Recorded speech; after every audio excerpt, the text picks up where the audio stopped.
Welcome to another edition of the Bones of Advertising. I'm Craig McLeod, and this guy over here, he's known as Newman. He's known as Newman because he delivers. That's correct.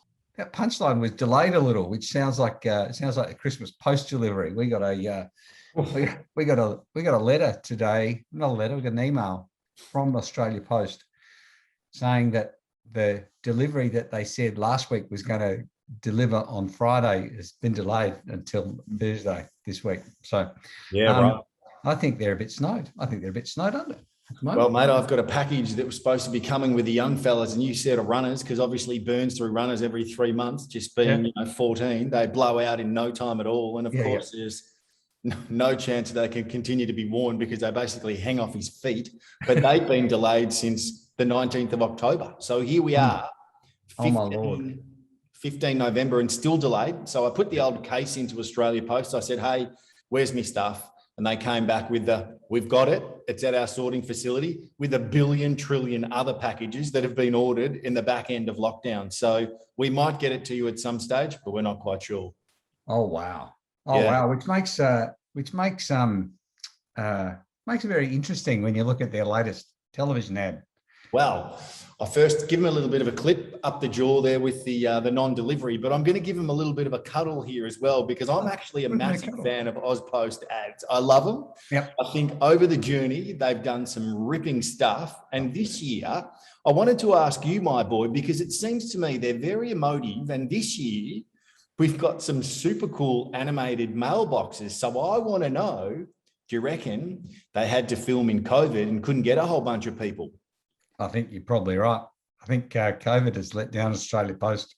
Yeah, right. In more ways than one. And I think they had. I think this year has been a big test for Australia Post, not only from a delivery standpoint, from a infrastructural standpoint.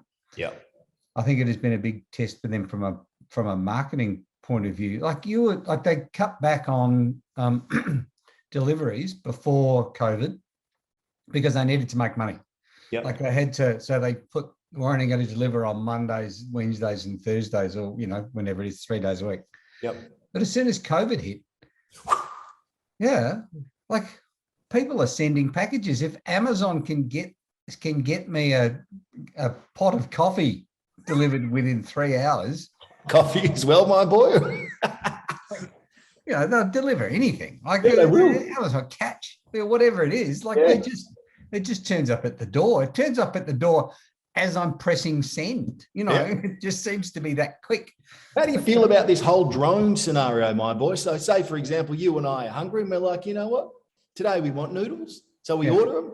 Up comes the drone, lands there, picks up the noodles, off it goes, boom. You and I are outside, puts it down, takes off.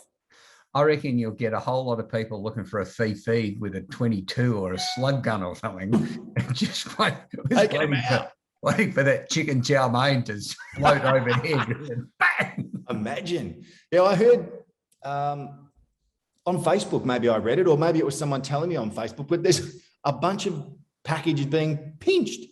Yeah. So there's a lot of that going on right now as well. So perhaps let's have a look at one of our faves is it the big man himself? Is it Chopper, aka Hulk, aka absolute legend? I think it is. Is it Eric Banner? The big banner. Yeah. They should actually have how Queensland's got the big banana. We should have a big banner just in the eastern, so like down near Dandenong somewhere in a racetrack. What's the Sandown, you reckon? Yeah, just a big banner with his legs, and they drive through the legs every time they go past the finishing post. I'm all for it. I reckon you're right. We should bloody celebrate more of our legends, and he's definitely one we should celebrate. Massive rap on him. But how good is this ad? I love it. It's really clever. So simple. One frame. Yeah. The young lady walks up her stairs. I don't know, she's playing with her phone or her keys before she goes in. And he's just talking through the story, ordered this and blah, blah, that. And, they tell us where you want us to put it. She reaches down behind the plant, boop, up comes, and yes, looks like it's a busy street, sort of terrace house style, kind of dwelling. People walking past, you can't see it from the road, so it's not getting pinched. Let's have a look at it now. Let's play that one. right now. This is a Ficus elastica, or what you and I would call a rubber plant. It belongs to Megan Patel, who works a lot. So she shops online at work. While online, she asked Australia Post to put her deliveries on the porch. She could have a free 24/7 parcel locker or visit a local post office, but the postie knows she prefers behind the plant. And if that's what Megan likes, that's what matters. I love it. I love that. I just love that little headline. But we know that she likes it behind the plant. Lovely. Like, just there's something really delightful and connective about really good ads. Like businesses like Australia Post, when you like it's personal, sending a letter or getting a parcel or whatever. There is a sense of this should be personal. Yeah. So if you go back to, let's go back to 2020 and the 2020 or 2019, this one? Oh, no, it was 20. I'm sure it was 2020. I'm sure it was last year, though, because I can remember seeing the cocky and thinking that's not a cocky, that's a bloody galah. But I actually think it may be I think it may be a Major Mitchell with sunburn or whatever. Yep. But let's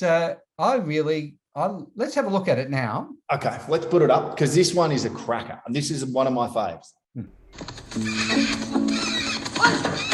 Stop it!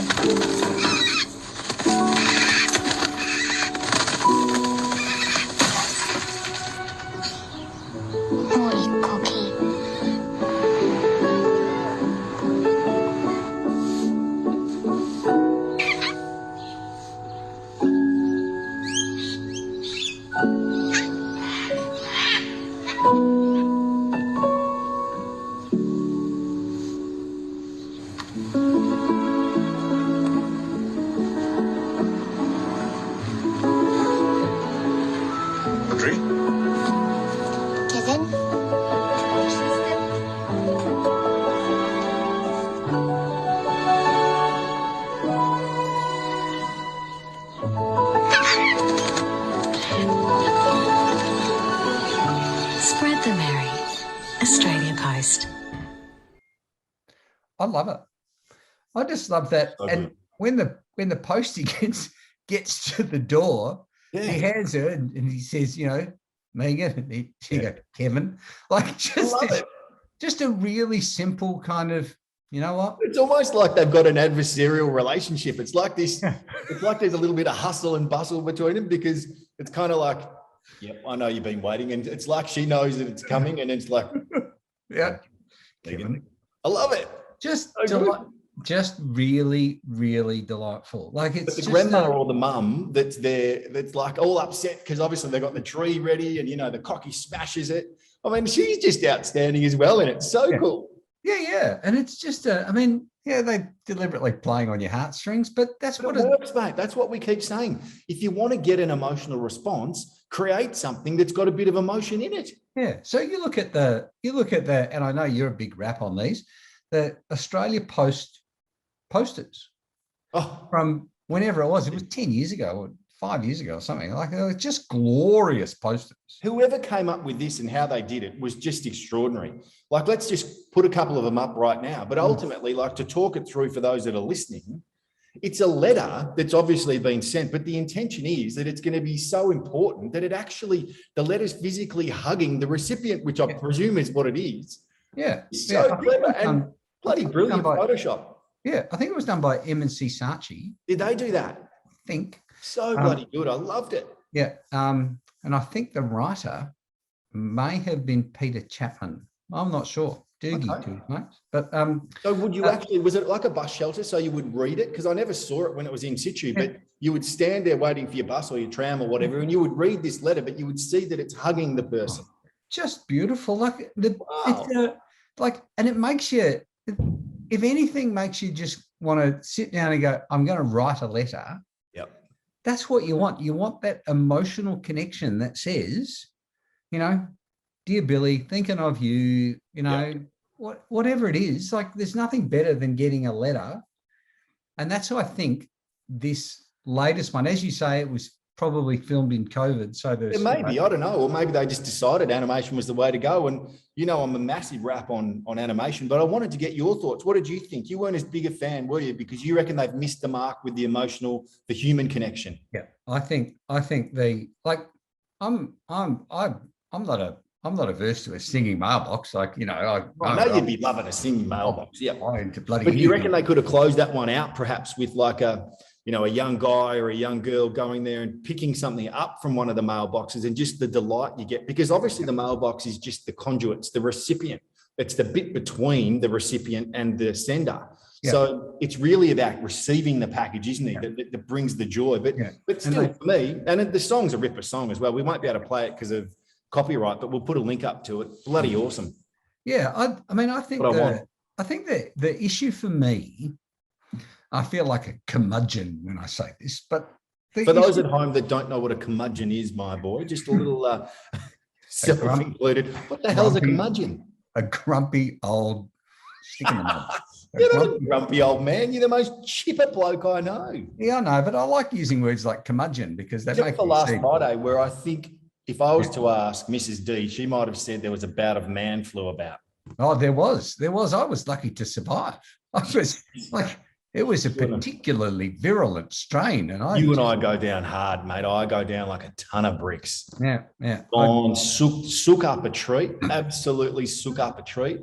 The only thing that makes me better is like beautiful ham and cheese, or just cheese toasties. Just them in one after the other. Yeah. Cheese toasties and take yourself off to bed with a little bit of lemon tea or something. Oh, yeah. So if you're real throaty and sort of in here, but generally my man flu is probably, it's not really man flu, it's probably just a bit of fatigue or fatigue. Yeah.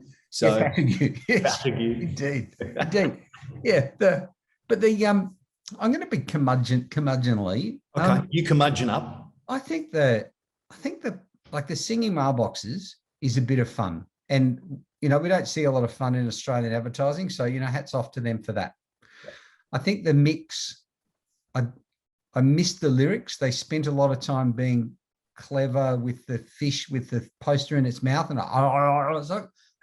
you either want me to connect with the song or you don't, And there was a lot of, look how clever we are with our singing mailboxes. It's like the writer and the art director and the account manager and the client have all wanted to show how clever they were with the singing mailboxes and forgot that the important thing was watching the look of love or the look of relief or the look of delight or the look of whatever it is on the recipient's face. Like, I need to connect with what's coming out of the mailbox, not the fact that they're singing. The singing gets me involved, but there's nothing that resolves for me in my heart.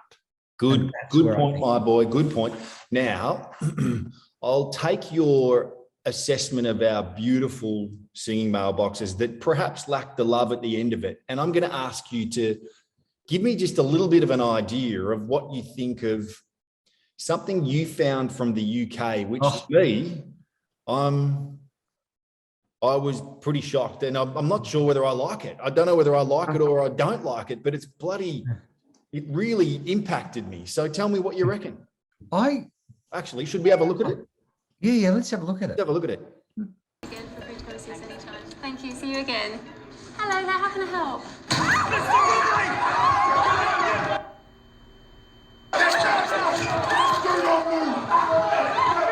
On your knees! On your knees! You! Get out of here now! We don't want your money. Right! What's your name?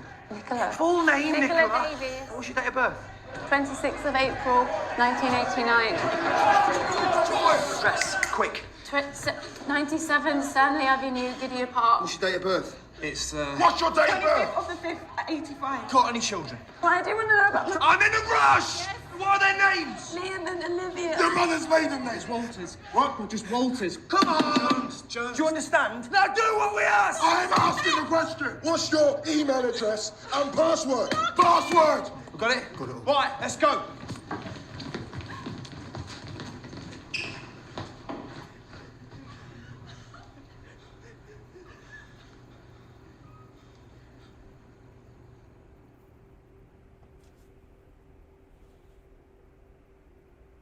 I'm a bit like you. I'm a bit like, I think it's a great ad.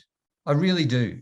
Yeah. Because it's it actually addresses the thing that people are really concerned about. Yep. And they've gone to a lot of trouble to actually, like, it looks like a movie. It looks like someone has spent a considerable amount of effort Big ton of money on that. Yeah.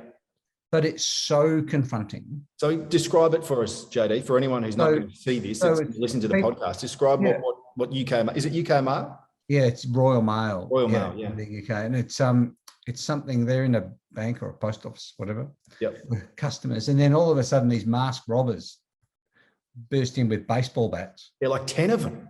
There's 10 of them. Yeah. And they just set about terrorizing these poor people. And someone's going, here's your money. I don't want your money, mate. And snaps it out of it, throws it away. Scoffs at it.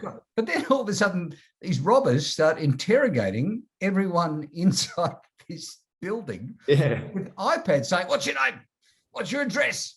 What's your email number? What's your password? Yep. And it's like identity. It's all about identity theft. And at the end you go, wow. I was expecting there to be some kind of like payoff. And I thought, oh, they've gone too far. I'm looking for the idea. But at the end, it's like, you're right. Identity theft is a big thing. Yeah, like the last line, I can't remember it verbatim, we'll put it up, but the last line's like, one of your most important, assets, or the most important thing to keep safe. Your identity. Yeah, is your identity. And they're damn right. So, I mean, it's I think everyone needs to make up their own mind about it. Yeah. But it's just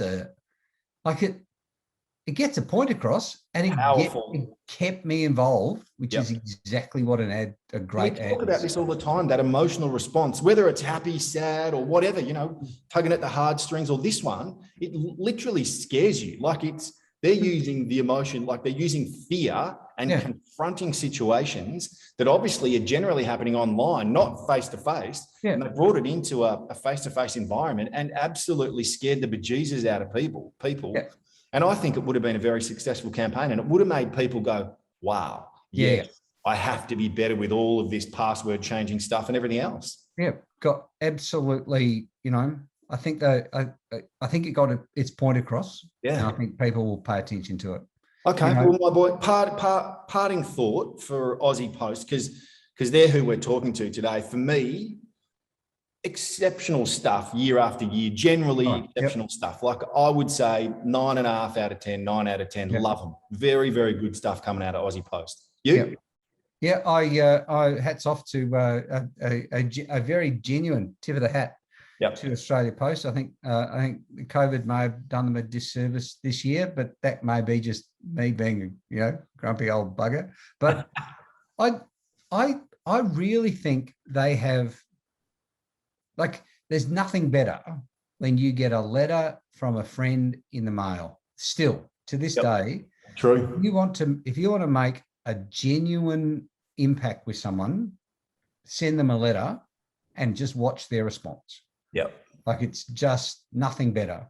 No. And that's what I think. That's where I think Australia Post needs to. They just farm that. Megan, Kevin, like, it's personal. It's always personal. It is, isn't it? Yeah, that's it. I love it. Great stuff. Well, that's another edition of the Bones of Advertising. Don't go changing, JD. I'll see you next week for another one. Take care, mate. Cheers. See you, mate.